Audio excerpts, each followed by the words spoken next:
Nous allons continuer d'abord avec la cuve qui se trouvait entre le temple proprement dit et l'autel. Les sacrificateurs, selon la loi, en Exode, ont dû se laver les mains et les pieds toujours avant d'entrer dans la première partie du temple proprement dit, dans le lieu saint. Eh bien, quelle est la signification de cette eau purifiante? Nous apprenons par Éphésiens 5, 24, 25, 26, que l'eau est une image de la parole de Dieu qui nous purifie. N'est-ce pas? Lorsqu'on lit la Bible, on constate que Dieu trouve bien des erreurs dans notre vie. Et cela devrait nous amener de confesser nos péchés à Dieu dans la prière personnelle, selon 1 Jean 1, verset 9. Si nous confessons nos péchés, il est fidèle et juste. Et voilà, ensuite, la promesse qu'il nous pardonne nos péchés et nous purifie de toute iniquité. Eh bien, ainsi, la parole de Dieu devient notre cuve de purification.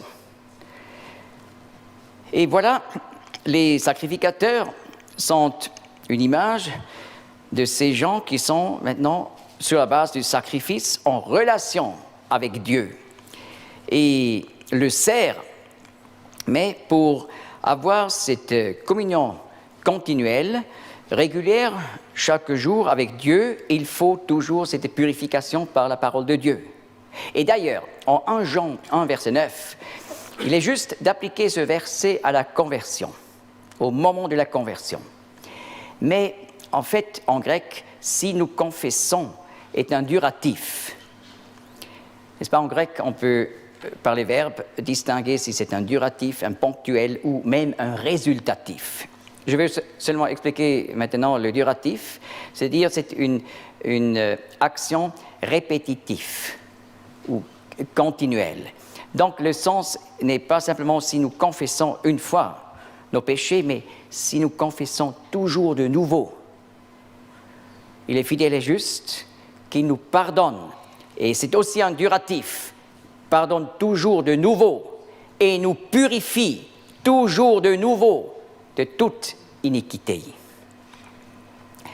Eh bien, on constate le nombre de mesures qui est donné en rapport avec la description du tabernacle en Exode 25 jusqu'à 40. Mais là, en rapport avec la cuve, on ne trouve pas d'indication de mesure. Et il faut comprendre que même les choses qui ne sont pas mentionnées ont une signification. Pas seulement ce qui est mentionné dans la Bible, mais aussi ce qui n'est pas mentionné. Pourquoi ce n'est pas mentionné? Quelle mesure on pourrait donner à la Bible? Spurgeon, ce grand prédicateur du 19e siècle, il a dit « Lorsque j'ai lu la Bible pour la 100e fois, elle était encore plus belle que la première fois. » Eh bien, si quelqu'un nous dit il a lu maintenant tel et tel roman pour la 100e fois, on se demande un peu, n'est-ce pas?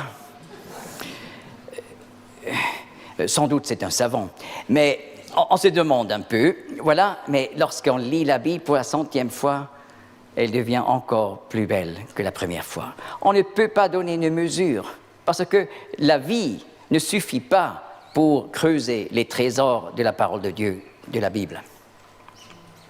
Maintenant, nous allons considérer le temple proprement dit, mais avant d'y entrer, nous allons considérer les 4 couvertures du tabernacle. La première couverture était faite des peaux de dugong.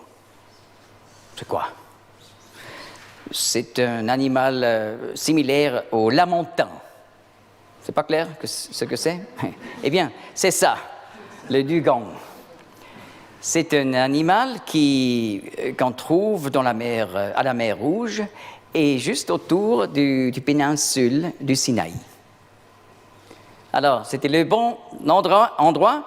Et d'ailleurs, le nom en hébreu, c'est Tachash. Dans le passé, les traducteurs avaient des difficultés avec ce terme Tachash. Et on a pensé, mais c'est quoi exactement? Personne n'était très sûr. Mais souvent, des termes en hébreu qui sont difficiles, on peut illuminer en comparant avec les langues sémites autour d'Israël. Et souvent, l'arabe est vraiment un trésor. Touhas correspond en hébreu tachash. N'est-ce pas? Souvent, sh en hébreu et s en arabe. Par exemple, shalom, pour dire bonjour, paix, en arabe, salam. Vous voyez? Touhas, tahash. Et effectivement, en Ézéchiel 16, on lit des souliers faits de tachash. Et nous savons, jusqu'au XXe siècle, les Bédouins au Sinaï ont utilisé du duron pour faire des souliers, parce que c'est vraiment une peau qui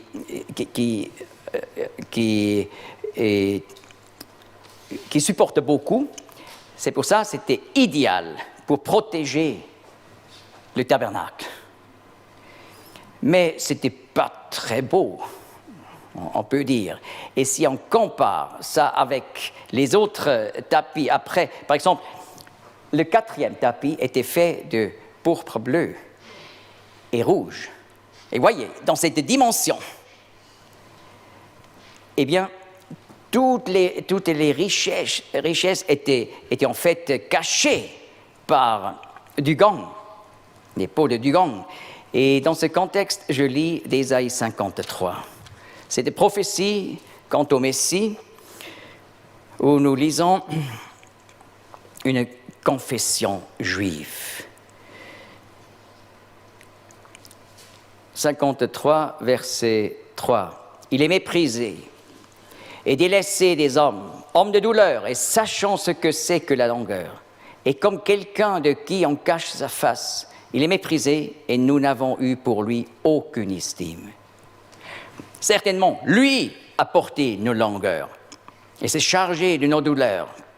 Et nous l'avons estimé, battu, frappé de Dieu et affligé. Mais il a été blessé pour nos transgressions, il a été meurtri pour nos iniquités. Le châtiment de notre paix a été sur lui, et par ses meurtrissures, nous sommes guéris. Voilà, si on s'imagine un bédouin à l'époque, passant de loin, à côté du camp d'Israël, et il a vu, c'est pas très intéressant. Il ne savait pas ce que c'est les richesses du pourpre bleu et pourpre rouge et de l'or dans le tabernacle. Et voilà, c'est la même chose pour notre génération. Quand on parle de Jésus-Christ, ils disent « Oui, mais Jésus-Christ, qu'est-ce que c'est ?» Ils voient ça de l'extérieur, mais ils ne voient pas ce que ça veut dire si on a vraiment une relation personnelle avec le Messie, avec le ressuscité. Et ce qui est aussi intéressant, le dugong, c'est un mammifère. Mais les mammifères, ce n'est pas vraiment les animaux pour vivre à la mer, n'est-ce pas? Et bien sûr, il peut être très long sous l'eau, mais il doit revenir pour chercher la respiration en haut. Et voilà, le Seigneur Jésus, lorsqu'il est venu dans ce monde, il était vraiment seul, délaissé. Et il n'était pas de ce monde. Il est venu d'un autre monde. Et il se sentait toujours comme étranger. Il était un étranger. Et voilà, tous ceux qui finalement croient en lui, ils deviennent comme lui, des étrangers, et savent notre vraie patrie est en haut dans le ciel. Voyez, après les peaux de dugong, Il y a des peaux de bélier teintes en rouge. Ensuite, des tapis de poils de chèvre. Et finalement, des tapis avec des chérubins, avec les 4 couleurs que nous connaissons de la porte d'entrée. Peau de bélier, teinte en rouge. D'abord, il faut se demander quel est le symbolisme du bélier. Le bélier était le premier sacrifice pour la dédication des sacrificateurs au service de Dieu. Donc, le bélier parle de la dédication à Dieu. Mais teinte en rouge, ça veut dire que la dédication du Seigneur Jésus allait jusqu'au dernier, jusqu'à donner sa vie, son sang. Et d'ailleurs, là, il n'y a pas de mesure. Il y a des mesures en rapport avec le tapis de poils de chèvre et aussi avec le tapis avec des chérubins, mais pas pour les peaux de bélier teintes en rouge, non pas pour les peaux de dugong. Cela veut dire la dédication du Seigneur ne connaissait pas de mesure. Elle allait jusqu'au bout. Et voilà les tapis de poils de chèvre. Les poils de chèvre servaient typiquement comme manteau pour les prophètes. Regardez, 2 Rois 1, on se demande qui étaient ces personnes que quelqu'un a vues. Alors, il était comment?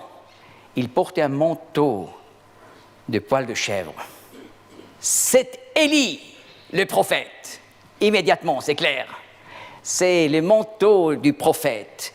Et voilà, le Messie est annoncé dans la Torah, entre autres dans le Deutéronome, chapitre 18, comme le grand prophète qui un jour va venir pour exposer et révéler tout le plan, le dessein de Dieu.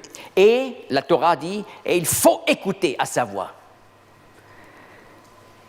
Eh bien, le Seigneur est l'accomplissement de cette prophétie. Il était le prophète, le plus grand prophète qui a révélé finalement Dieu dans sa plénitude. Il a révélé le Père et le cœur du Père, comme jamais un prophète savait le faire. Ensuite, les tapis avec des chérubins, cela parle de nouveau de ces 4 gloires du Messie, le roi d'Israël, et le serviteur sur le trône, l'homme parfait et le Fils de Dieu venu du ciel.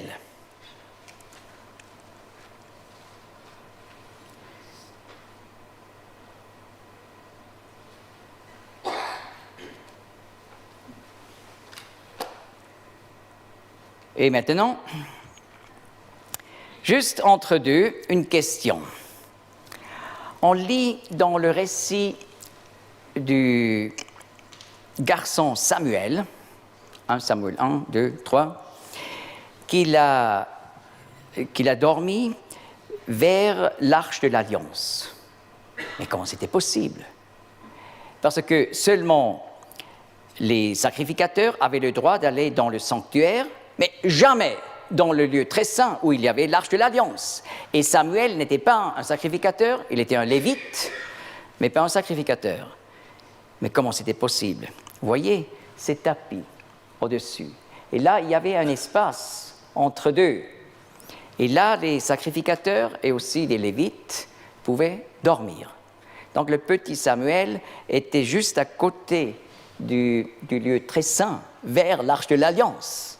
Mais bien sûr, en dehors. Et Élie, sur l'autre côté, ou d'un autre côté.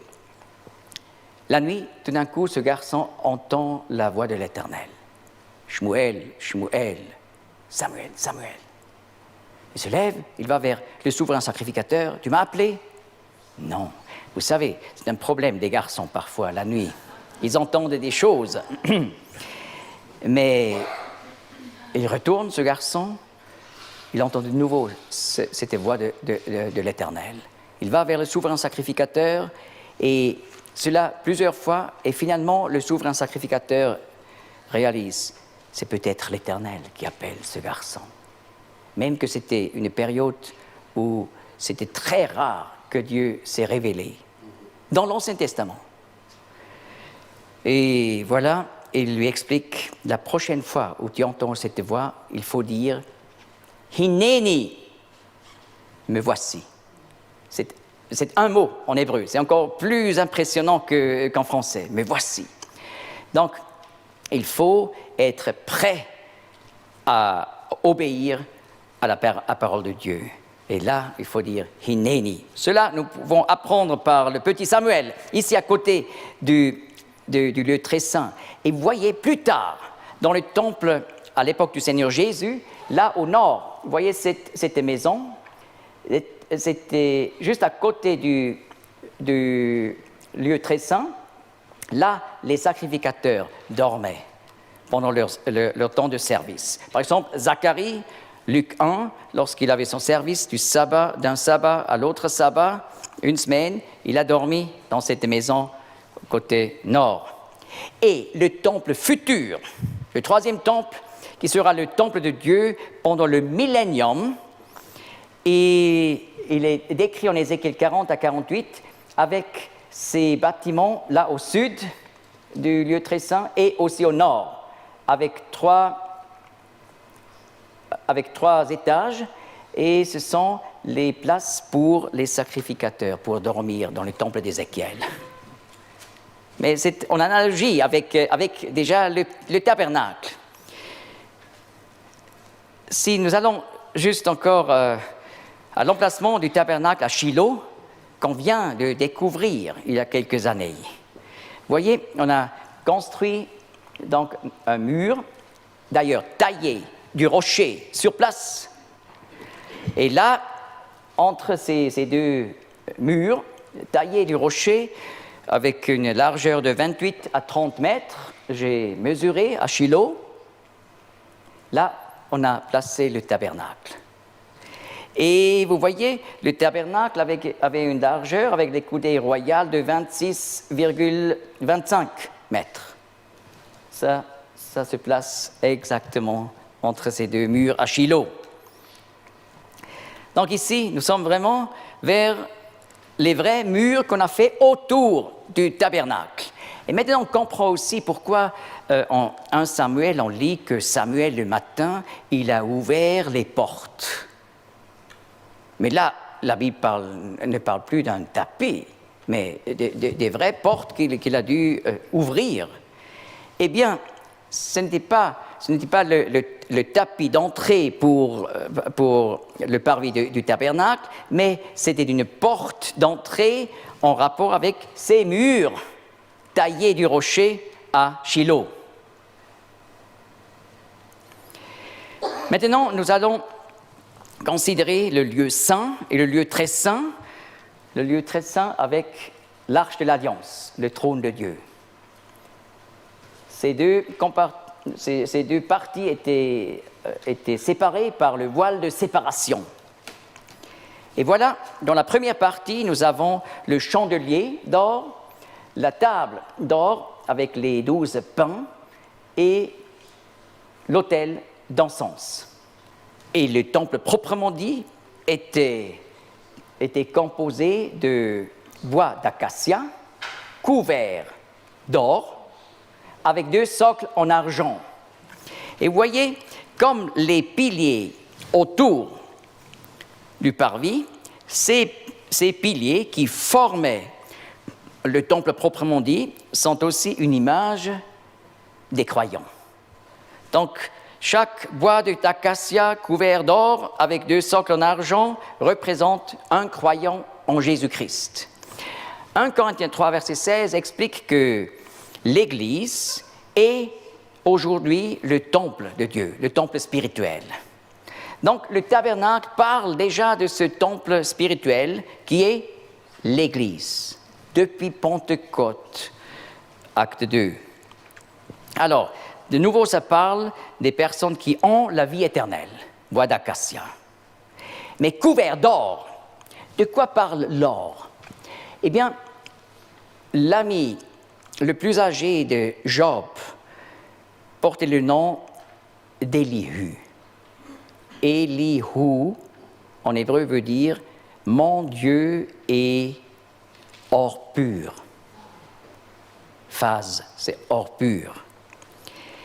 Eh bien, nous allons voir le chandelier, la table et l'autel d'encens étaient construits d'or pur, mais non pas les bois d'acacia. Mais néanmoins, c'est de l'or. Cela parle de la gloire de Dieu et de la justice de Dieu. Et voilà, Romains 5, verset 1 dit que celui qui croit en Jésus-Christ est justifié, considéré comme juste devant Dieu. Et voilà, cet or parle de la justice et de la justification par la foi. D'ailleurs, on peut aussi expliquer le bois est en quelque sorte dans l'or. Et cela représente le fait que les croyants dans le Nouveau Testament sont appelés comme des personnes qui sont en Christ. Mais qu'est-ce que ça veut dire? C'est un peu abstrait, être en Christ. Celui qui est en Christ est une nouvelle créature. Mais qu'est-ce que ça veut dire, être en Christ? Cela veut dire être entouré, englobé, enveloppé de la gloire et de la justice de Jésus-Christ par la foi en lui. Dieu attribue la gloire et la justice du Messie aux croyants, ainsi il est en Christ. 2 socles en argent. Tiens, nous savons, l'argent parle de la rédemption, de la délivrance, du prix payé. Mais pourquoi 2 socles? Parce que notre rédemption est présentée dans le Nouveau Testament en 2 phases. Aujourd'hui, nous avons la rédemption de l'âme. Mais le corps n'est pas encore parfait. C'est pour ça qu'un croyant peut toujours mourir. Mais on peut dire, oui, mais Jésus-Christ est mort, il a vaincu la mort. Oui, bien sûr. Mais la valeur de cette victoire n'est pas encore attribuée. Donc, comme pour le jugement, on fait la distinction entre de iure et de facto. De iure, donc c'est établi. Le juge a prononcé, donc c'est décidé, mais quand on applique la décision, on parle de facto. Et là, c'est aussi de iure, la victoire est là sur la mort, mais pas encore de facto. Seulement lorsque Jésus-Christ va revenir pour enlever son Église, 1 Thessaloniciens 4, verset 13 et suivant, là, cette victoire va être attribuée. Les croyants qui sont décédés vont ressusciter et ils vont dire « Où est ta victoire, ô mort ?» Là, ça sera visible, la 2e phase est établie. Et c'est pour ça qu'un croyant peut toujours devenir malade. Et non pas forcément à cause du péché, mais parce que cette rédemption n'est pas encore attribuée. C'est pour ça que Paul dit en Romains 8, « Nous attendons encore la rédemption du corps. » C'est encore futur et c'est représenté ici par 2 socles pour chaque bois d'acacia. Ainsi, on comprend des liens et les pensées de Dieu dans la profondeur. Et on peut comprendre pourquoi c'est possible, la maladie et aussi la mort dans la vie du croyant. Le chandelier d'or parle du Seigneur Jésus avec ses 7 flammes. Le Seigneur a dit en Jean 8, verset 12, « Je suis la lumière du monde. » C'est lui qui nous donne l'éclaircissement, la direction pour connaître la sagesse et la clarté de Dieu. D'ailleurs, il n'y avait pas de fenêtre dans le sanctuaire. Dieu n'a pas besoin de la philosophie du monde. C'est lui qui donne sa lumière. Et c'est aussi important, et surtout, ou beaucoup, pas seulement surtout, mais beaucoup lorsqu'on fait des études, par exemple, travaux sociaux, eh bien, on va apprendre bien des lumières du monde qui sont en contradiction avec les pensées de Dieu, mais aussi dans d'autres études, bien sûr. Mais il faut là se nourrir de cette lumière du sanctuaire qui vient de Dieu et que nous trouvons dans la parole de Dieu. Et voilà, en plus, la table des pains. Les 12 pains représentaient le peuple de Dieu terrestre, Israël. Mais le peuple terrestre dans la Bible, nous apprenons par le Nouveau Testament, est un reflet du peuple céleste qui est l'Église, l'Assemblée de Dieu. Et il ne faut pas mélanger les deux. Ce sont des entités différentes dans les desseins, dans les plans de Dieu, qu'il faut bien distinguer et laisser à son place. Israël était le peuple de Dieu dans l'Ancien Testament et va être le peuple de Dieu et le témoignage de Dieu aussi dans l'avenir, après l'enlèvement de l'Église. Mais maintenant, pour le moment, le peuple céleste, qui est l'Église, est le témoignage sur cette terre. Mais la table, en or pur, parle du Messie, qui porte les croyants. Et en Ésaïe 46, nous lisons que Dieu nous porte jusqu'à ce que nous sommes des vieillards, jusqu'à ce que nous ayons des cheveux blancs. Et voilà, c'est lui qui nous porte. Ça m'a parlé beaucoup, n'est-ce pas, lorsque j'étais en Inde, j'ai vu comme les gens portaient leur déité. Les gens portaient les déités, pas les dieux portaient les hommes. Et parfois, les dieux peuvent être très, très lourds. Mais vous voyez, Ésaïe 46 nous montre que le Dieu vivant, c'est lui qui nous porte à travers les difficultés de la vie jusqu'à la fin. Ensuite, l'autel d'encens. L'encens parle de la prière. Dans le psaume 142, le roi David fait cette assimilation de la prière à l'encens. Donc c'est la prière qui est agréable à Dieu, qui est en accord avec la volonté de Dieu. En fait, c'est ça, prier dans le nom de Jésus. Ça ne veut pas dire simplement ajouter à la fin de la prière au nom de Jésus. Cela ne rend pas une prière en une prière dans le nom de Jésus. Seulement si le contenu est vraiment en accord avec ses desseins, ses plans, sa justice, son amour. La parole de Dieu, c'est une prière dans le nom de Jésus. Alors, l'encens parle de cette prière qui est agréable à Dieu. Et là, nous avons 4 cornes dans les 4 coins de l'autel. Et vous voyez, les cornes parlent de la force et de l'autorité.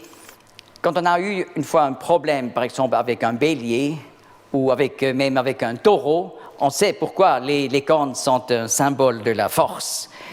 Et voilà, cela veut dire que la prière des croyants agréables à Dieu ont une force, une efficacité, et pour le monde entier.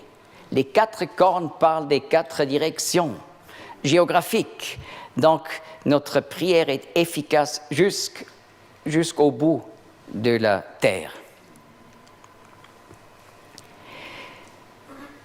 D'ailleurs, on pourrait dire, oui, mais pourquoi prier? De toute façon, Dieu est souverain et il fait ce qu'il veut. Mais, c'est vrai, Dieu est souverain. Nous confessons cette vérité. Mais, en Jacques 4, nous lisons, « Vous n'avez pas parce que vous ne priez pas. » Donc, il y a des choses que Dieu, de toute façon, va faire. Si ses enfants le demandent ou pas, il va le faire, c'est son dessein, son plan. Mais il y a des choses que Dieu ne ferait seulement si les enfants de Dieu le prient.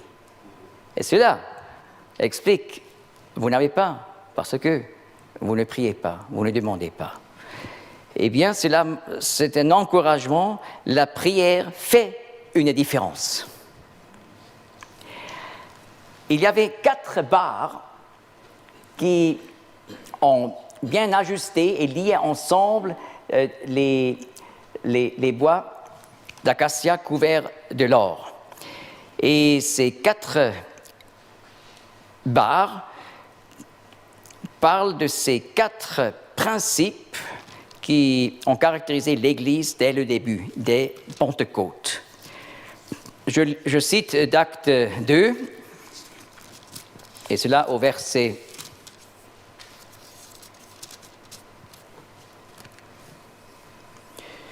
42.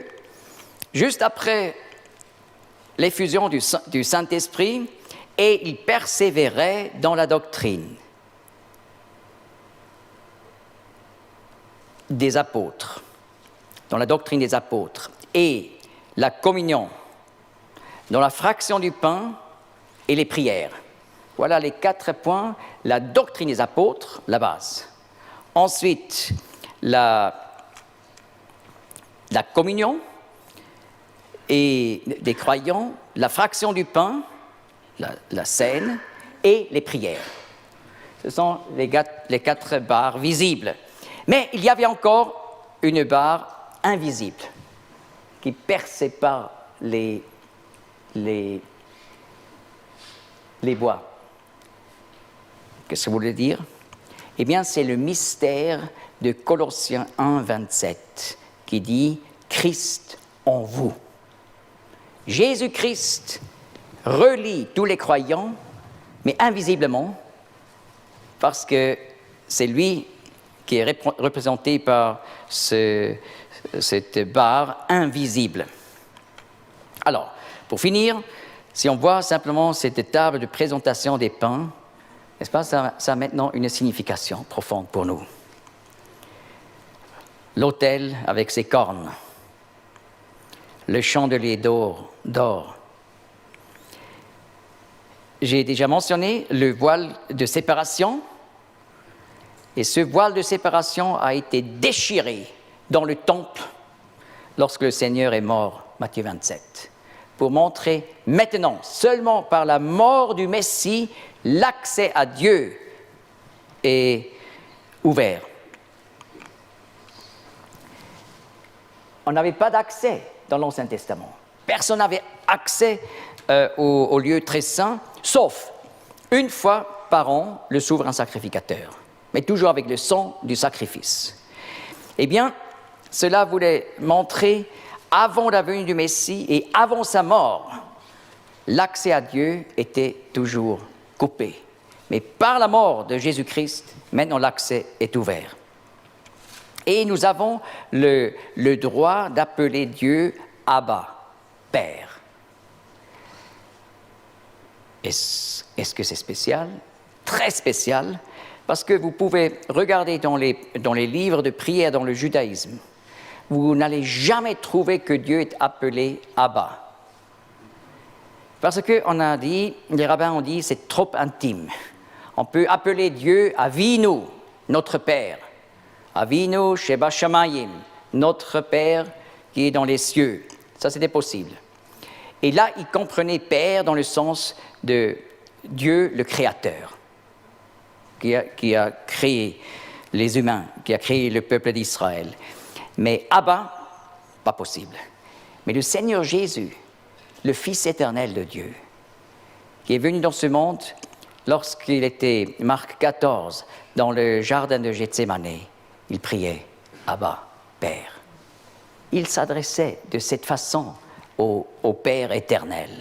Et maintenant, nous comprenons par Romains 8 et Galates 4 que les croyants ont le Messie Jésus, ont le droit d'appeler Dieu Abba, Père. Une intimité qui nous surpasse.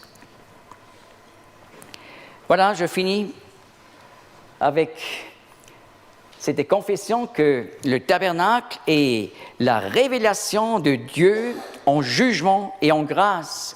Et par ces symboles de l'Ancien Testament, on comprend mieux qui est Jésus-Christ, qui est le Messie et quelle est la nature du salut que Dieu nous offre par Jésus-Christ, encore aujourd'hui.